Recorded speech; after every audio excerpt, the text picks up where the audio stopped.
Good morning, students. Let's continue our chapter Haloalkane and Haloarenes. आज का हमारा topic है mechanism of nucleophilic substitution reaction.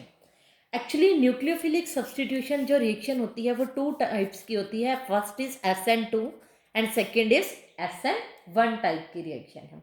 आज हम उसी के मैकेनिज्म्स को डिस्कस करने वाले हैं और इनके बारे में मैं आपको बताने वाली हूँ कि न्यूक्लियोफिलिक सब्स्टिट्यूशन रिएक्शन के जो टाइप्स हैं वो होते क्या हैं. पहले मैंने आपको न्यूक्लियोफाइल्स बताया, न्यूक्लियोफिलिक सब्स्टिट्यूशन रिएक्शन के बारे में बताया पिछले लेक्चर में कि कोई स्ट्रॉन्ग न्यूक्लियोफाइल आता है, एक वीक न्यूक्लियोफाइल को अटैक करता है और उसको लीव कर देता है और उसकी जगह ले लेता है. तो ऐसा ही दोनों के टाइप्स के अंदर भी होता है. सबसे पहले वन बाय वन हम इसको डिस्कस करते हैं. Firstly is SN2 mechanisms. SN2 यानी S से सब्स्टिट्यूशन, N से न्यूक्लियोफिलिक सब्स्टिट्यूशन रिएक्शन. ये टू वर्ड क्यों है, इसके लिए टू का मतलब है यहाँ पर बहुत बड़ा मीनिंग है by molecular substitution. Nucleophilic by molecular reaction भी इसको बोलते हैं. मतलब होगा क्या, इस रिएक्शन के अंदर जो रेट ऑफ रिएक्शन होगा वो रिएक्टेंट की कंसेंट्रेशन, दोनों रिएक्टेंट की कंसेंट्रेशन पे डिपेंड करेगा. मान लो फॉर एग्जांपल कोई रिएक्शन हो रही है, A+B गिव्स अस प्रोडक्ट्स, तो उसमें रेट जो होगा वो डिपेंड करेगा concentration of A and concentration of B. दोनों की कंसेंट्रेशन पे डिपेंड करेगा. One and this one, one और वन टू, इसीलिए this is by molecular reaction होगी. इज दैट क्लियर कि इसमें जो रेट होगा वो दोनों के कंसेंट्रेशन पे डिपेंड करेगा और इसीलिए इसको सेकंड ऑर्डर काइनेटिक्स भी कहते हैं. सेकंड ऑर्डर काइनेटिक्स रिएक्शन भी कहा जाता है. अब इसके अंदर होता क्या है, जैसे कि मैंने आपको इसका प्रोसीजर बताया था, साथ साथ अपना नोटबुक पेन लेके बैठो, इसके नोट्स बनाओ. जैसा कि मैंने कहा था कि अल्काइल हैलाइड है, कोई भी अल्काइल हैलाइड मतलब RX है. R कोई अल्काइल ग्रुप है, मान लेती हूँ मैं इस तरह से ले रही हूँ. This is alkyl group CH3 and Cl. एक हेलोजन लग जाएगा. जब मिथेन में से एक हाइड्रोजन हटके एक हेलोजन लगेगा तो अल्काइल हैलाइड होगा. अब ये इसकी मैंने न्यूमैन प्रोजेक्शन फॉर्म बनाई है, आपने ये पढ़ी है +1 क्लास में. इसकी एक स्टीरियो केमिस्ट्री को मतलब डिस्कस कर रहा है, एक ज्योमेट्री है ये 3D. यहाँ पर आप क्या करोगे, डॉटेड लाइन से दिखाओगे, वही होती है ना स्टीरियो केमिस्ट्री. RX में आपने क्या किया, मान लो कोई भी स्ट्रॉन्ग न्यूक्लियोफाइल आया, OH नेगेटिव अटैक किया. अब होगा क्या, एक्चुअल में क्या करना होता है, हमने ये पढ़ा कि ये आता है और एक लिविंग ग्रुप निकल जाता है. SN2 मैकेनिज्म का मेन फंडा क्या है, इसमें ये पोजीशन होती है इस अल्काइल ग्रुप के ऊपर. ये हाइड्रोजन है, ये वाला हाइड्रोजन है, या ये क्लोरीन है. एक्चुअल में होता क्या है, ये इस तरह से ट्रांजिशन स्टेट बनाता है कि हमें पता है होना क्या चाहिए, OH नेगेटिव अटैक करना चाहिए और ये निकल जाता है. लेकिन ये डायरेक्ट नहीं होता, सबसे पहले एक ट्रांजिशन स्टेट बनाता है.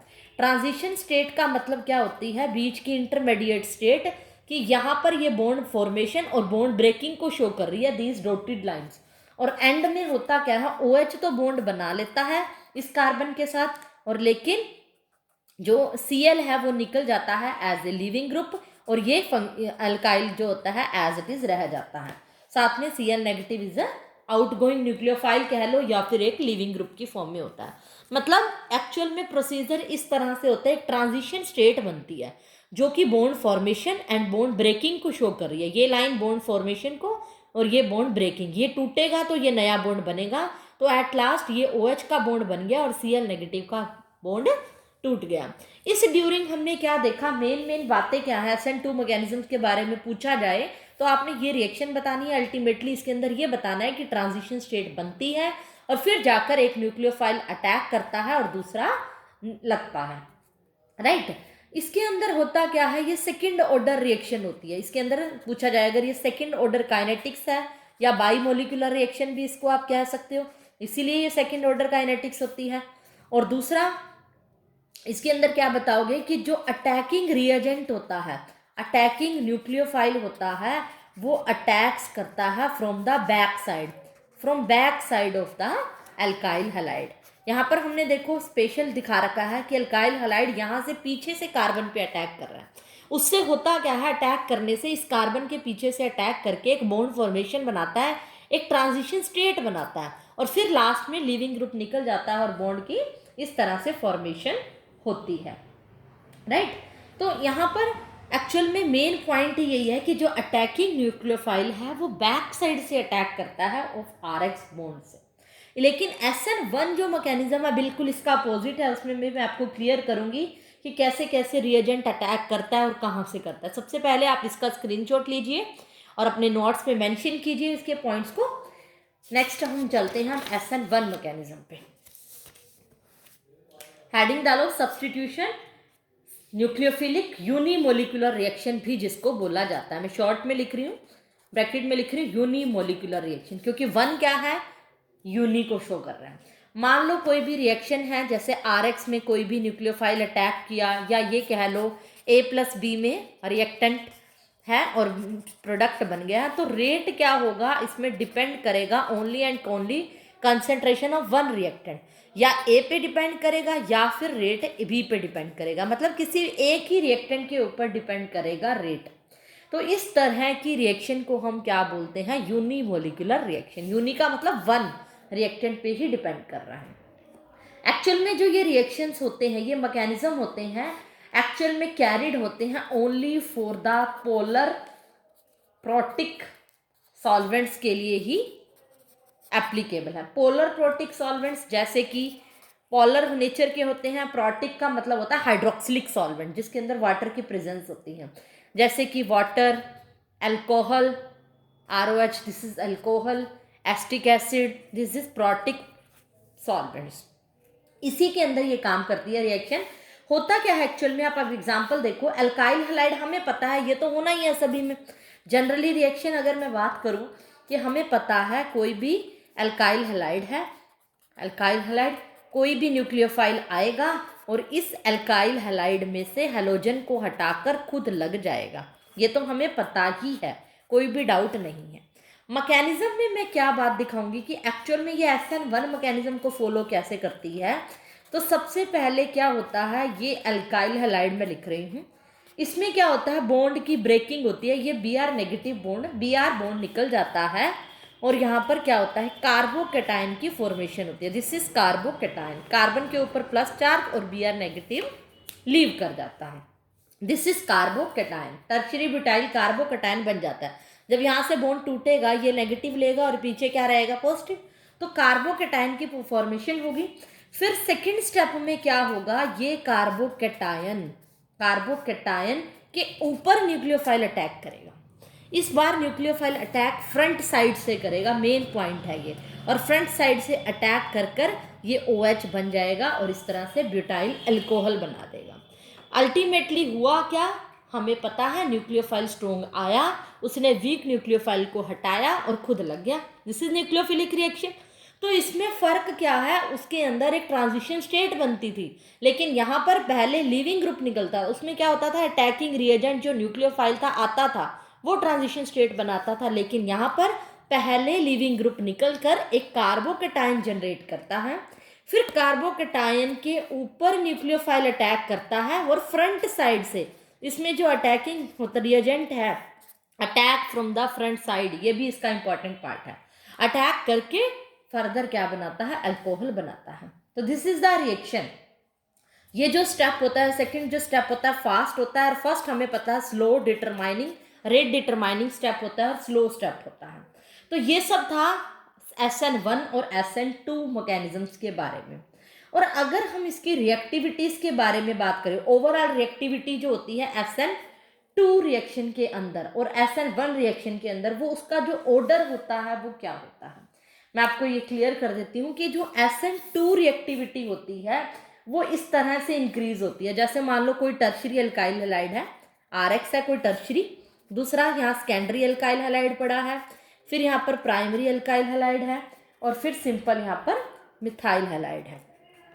तो जो SN2 की इंक्रीजेज ऐसे होगी, SN2 जो रिएक्शन है उसका रिएक्टिविटी ऑर्डर इस तरह से इंक्रीज होता है, और जो SN1 का ऑर्डर होता है, SN1 रिएक्टिविटी, ये इंक्रीजेस ऐसे होती है, दिस इज SN2 ऐसे इंक्रीज हो रही है, मतलब टर्शरी से फिर प्राइमरी की ज़्यादा, फिर सेकेंडरी की, फिर प्राइमरी की, और मिथाइल हैलाइड का ये ऑर्डर इंक्रीज होता है। लेकिन अगर हम SN1 मैकेनिज्म की बात करें, उसका जो ऑर्डर होगा उसमें रिएक्टिविटी किसकी फास्ट होगी, सबसे ज़्यादा प्राइमरी की फास्ट होगी, इसकी तरफ बढ़ेगी, मतलब सबसे कम प्राइमरी की, फिर सेकेंडरी की, फिर टर्शरी की, इस तरह से चलेगी।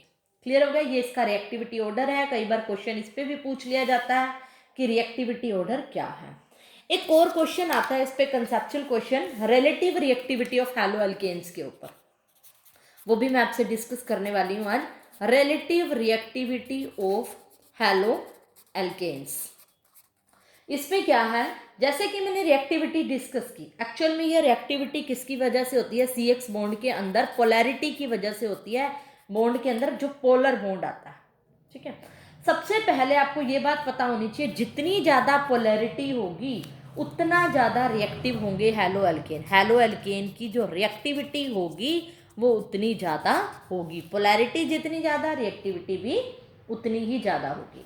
जैसे मान लो कोई है CH3Cl, CH3F, CH3Br, CH3I, मान लेती हूँ कि ये कोई है, हमें पता है पोलैरिटी, मान लो एक्सपेरिमेंटली ऐसा देखा गया कि इसकी पोलैरिटी इतनी है, 1.847 है, 1.830 है, 1.636 है, ये पोलैरिटी है। जिसकी पोलैरिटी क्या होगी ज़्यादा, हमें पता है मोर रिएक्टिव होना चाहिए, वही हैलो एल्केन। लेकिन अगर पोलैरिटी की बात देखें तो इसमें सबसे ज़्यादा इसकी है, क्लोरीन की है, फिर फ्लोरीन की, फिर ब्रोमीन। ऑर्डर कैसा होना चाहिए, it should be like this reactivity, क्योंकि मैंने कहा CX बॉन्ड में जिसकी पोलैरिटी ज़्यादा उसकी रिएक्टिविटी ज़्यादा, तो पोलैरिटी का ऑर्डर ये है तो रिएक्टिविटी का ऑर्डर भी यही होना चाहिए, राइट। बट एक्चुअल में ऑर्डर क्या है, RI का, फिर RBr का, फिर RCl का एंड RF का एक्चुअल ऑर्डर है। रीज़न क्या है इसका रीज़न आप लिखोगे बॉन्ड डिसोसिएशन एंथैल्पी, जिसको मैं शॉर्ट में लिख रही हूँ BDE। बॉन्ड को तोड़ने में जो एनर्जी लगती है, जो RF को बॉन्ड तोड़ने में जो एनर्जी है, एक्सपेरिमेंटली देखा गया 452 है। RCl को देखा गया, फ्लोरीन के बाद क्लोरीन, 293 है। RBr को देखा गया, इसकी एक्चुअल में 351 है, सॉरी 351 है, और इसकी 293 है, और RI की देखी गई 234 है। CI has the minimum bond dissociation enthalpy. अब बॉन्ड तोड़ने में एनर्जी कम लग रही है, लेकिन CF में मैक्सिमम बॉन्ड डिसोसिएशन एंथैल्पी है, इसका बॉन्ड तोड़ेंगे तो एनर्जी ज़्यादा लगेगी, इसीलिए CF को बॉन्ड तोड़ना आसान है। अगर जिसका बॉन्ड तोड़ना आसान है तो आइडो एल्केन क्या होगा, सबसे ज़्यादा रिएक्टिव होगा, क्योंकि इसको बॉन्ड तोड़ने में एनर्जी बहुत कम लग रही है, इसका मतलब ईजिली ब्रेक हो रहा है, इसीलिए हम क्या कहेंगे, ये ज़्यादा रिएक्टिव होगा। तो ease of breaking of CX bond and the reactivity order क्या होगा, दिस आया, RI सबसे ज़्यादा रिएक्टिव, फिर BR, फिर CL और फिर RF होगा। तो इसका रीज़न आपको समझ में आ गया होगा। कई बार रिलेटिव रिएक्टिविटी पूछे हैलो एल्केन्स की तो उसकी होनी ये चाहिए, पहले एक्सप्लेन करोगे, डाटा लिखने की जरूरत नहीं है आपको। ये जो है डी डायोप्टर, मतलब ये मैंने पोलैरिटी, इसका डायपोल मोमेंट की वैल्यू लिखी है, तो कंफ्यूज नहीं होना। और ये क्या है, इसकी बॉन्ड डिसोसिएशन एंथैल्पी है, उसके अकॉर्डिंग ये होना चाहिए, बट एक्चुअली ऐसा क्यों होता है, रीज़न क्या है, बॉन्ड डिसोसिएशन एंथैल्पी। तो आप अगर ये क्वेश्चन पूछ लिया जाए तो आपको इस तरह से एक्सप्लेन करना है। नेक्स्ट लेक्चर में हम ऑप्टिकल आइसोमेरिज्म के कुछ कंसेप्ट डिस्कस करेंगे। आज के लिए इतना ही, थैंक यू। मेरे चैनल को सब्सक्राइब करना ना भूलें, tap the bell icon and subscribe my channel.